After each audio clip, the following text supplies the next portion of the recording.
Hi everybody, this is Brian with the Instructional Tech Coordinator team here in the School District of Waukesha. In this video, we're going to take a look at two different blogging tools that are commonly available to us in the school district. The first of those is Blogger, which you see presented here. The second of those is Blackboard. So once you know what a blog is, then the question is, which tool should I use? And while there's lots of tools out there that you can certainly use, these two are probably the most readily available and also the easiest to use, and they offer two different tool sets and options of tools that we can use. So we're going to start with the Blackboard blog, and I'm going to show you kind of a sample from a student's perspective of what the Blackboard blog looks like. So I'm just going to hop in here where it says Bb9 blog. I'm in as a student in this class, and my instructors created a blog post called Sample Blog. And here it gives me the directions or the prompt or whatever it is I need to write to. Obviously for this sample, I've just put in some general directions. I'm now going to go ahead and click Create Blog Entry. And so now I can give it a title.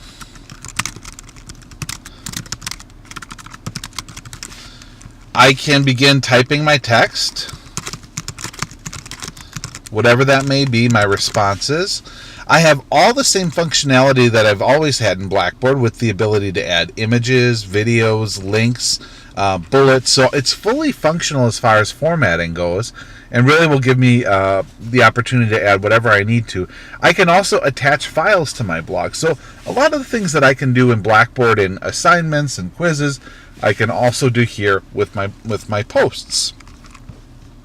So then when I'm done, I can either save the entry as a draft, because I'm going to come back to it later and I don't want it to be out there at this point, or I can post the entry. So using Blackboard's a pretty simple way for a student to give you their written reflection on something without me as a student having to go set up a whole blog by myself. I also don't have to go outside of Blackboard, and that's really the advantage of this tool set, is that this tool is really simple to use and it's all in one place. So from a teaching perspective, hang on one second. So from a teaching perspective, I can really just focus on the content and not focus on the format and the looks of, where it is and finding it. The other thing that it allows me to do, and this is true of all blogs, is I can also comment on the post. And so can all of the other students that are viewing it. So if what we're working on is the ability to comment and leave critical feedback for our friends and peers, we can do that in any kind of blog, but it's really easy to do in Blackboard. When I come back at it from, and we're going to keep this so we can see what it looks like.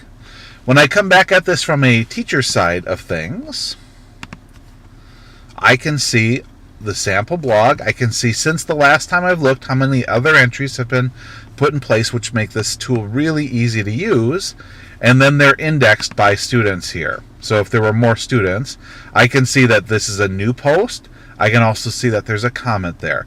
So again, very, very easy to use. Now, one of the things that's a downfall in Blackboard, though, is the inability to really move outside of the Blackboard ecosystem. The only people who are able to see a Blackboard blog are the people who are in the Blackboard course. It cannot be published for a wider audience, so you do lose some authenticity. It can be seen by other students in Blackboard who are in the course, but it can't be seen by all students in the school district or all parents. So you lose some authentic audience pieces, but you gain some efficiency. That's very different than the other tool, which is Blogger. Blogger works with your Google account, so you can see here my Google account, and this is true for students as well, ties neatly into Blogger. I can set up a blog or multiple blogs, as you can see here. So a student can have multiple blogs using the Blogger account, and then all they need to do is come on in and begin their work. There's a lot of great advantages here. I can see things like stats on my posts. How many hits have I had on my blog? Because a blog that's made in Blogger is really intended to be available to the outside world. It goes to or can be seen by a larger audience. We can also limit that, and we can limit that blog down to just a small audience. So it doesn't have to be open to the whole world, but it's really intended for that purpose. So I'm going to show you how a blog post is created in Blogger. I click New Post. I begin typing the title. I begin adding all of the text that I need to add. Again, I can put in images and links and movies, so that's great. I can customize it if I want to embed certain items from different websites. I can preview it and save it, so I can see what it looks like on the web, and I can save it for later so it's not going live. Or I can publish it for the world to see. And then that will share out with a larger audience if I've got it set up to do so. So the difference between Blogger and Blackboard 9 primarily is the idea that the Blogger atmosphere is really intended for a larger audience, can be shaped to a smaller audience, but the goal is to write to a larger audience or get it out there.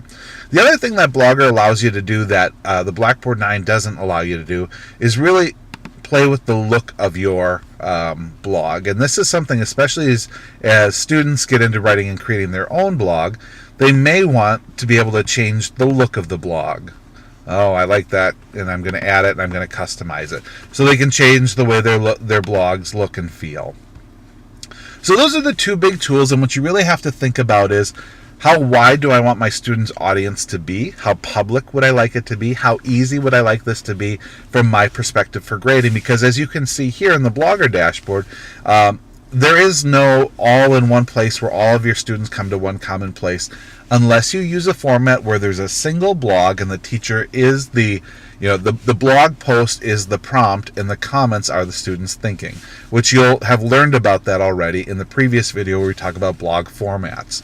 But that's really the only way to have an all-in-one place for your blogs, unless you're using something like a website where all the links to the blogs are. But otherwise, they're scattered throughout. So it's kind of that ease of use versus the width of the audience. And that's really a conversation you need to have, a thought path you need to have as you decide which tool to use.